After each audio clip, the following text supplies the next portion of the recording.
चर्चेमध्ये कार्यकर्त्यांमध्ये ज्या भावना व्यक्त होतात, आपण काय त्याबद्दल?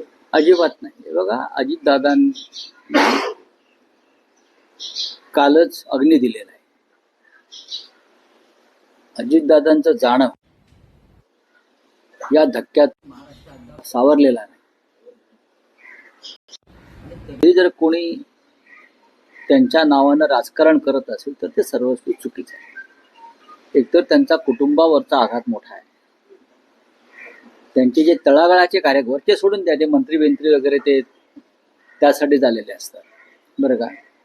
तळागाळाचा कार्यकर्ता तो आहे, सामान्य माणूस आहे, ज्यांचा अजितदादांशी अनेक कारणाने संबंध आहे. त्यांना बसलेला धक्का हा महत्वाचा आहे. अशा वेळेला राजकीय चर्चा करणं पुढले 15 दिवस, किमान 15-20 दिवस, हे सर्वस्वी अमानुष आहे. आणि हे सगळे विषय त्यांच्या पक्षांतर्गत आहे. आणि अशा पक्षांतर्गत विषयावरती या क्षणी आम्ही बोलणं हे योग्य नाही, किंवा त्यांच्या त्या संदर्भात काही निर्णय असतील त्याच्यावरती आम्ही मत व्यक्त करणं हे योग्य नाही. कारण आपण पाहिलं असेल का, कुटुंब पूर्णपणे कोलमडून पडलेलं आपण पाहिलं असेल. त्या पवार कुटुंबातला प्रत्येक घटक, त्याच्या डोळ्यामध्ये अश्रू आणि हुंदके होते. राजकारणाचा विचार करायला आता कोणाकडे वेळ आहे? स्थिरस्थावर झाल्याशिवाय सगळं कोणी बोलणार नाही या विषयावर. आणि तुम्ही असे प्रश्न विचारून त्या विषयाला पाटे फोडू नका.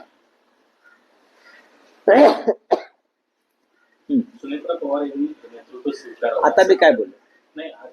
आता मी कोणत्या विषयावर बोललो? की या विषयावरती आता बोलणं ते अमानुष आहे. जर कोणी हा विषय काढला असेल तर ते माणुसकी शून्य लोक आहेत. मग त्यांच्या पक्षातले मंत्री असतील किंवा आमदार असतील. त्या बाईने आपला पती गमावलेला आहे, कुटुंबाने एक कर्ता पुरुष गमावलेला आहे, तिच्या डोळ्यामध्ये अजून अश्रूच्या धारा वाहत आहे.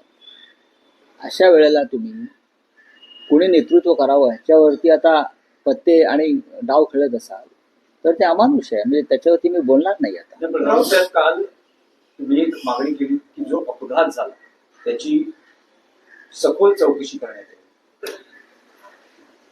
मी 2 मागण्या केल्या, त्या अराजकीय आहेत. ज्या पद्धतीनं DGC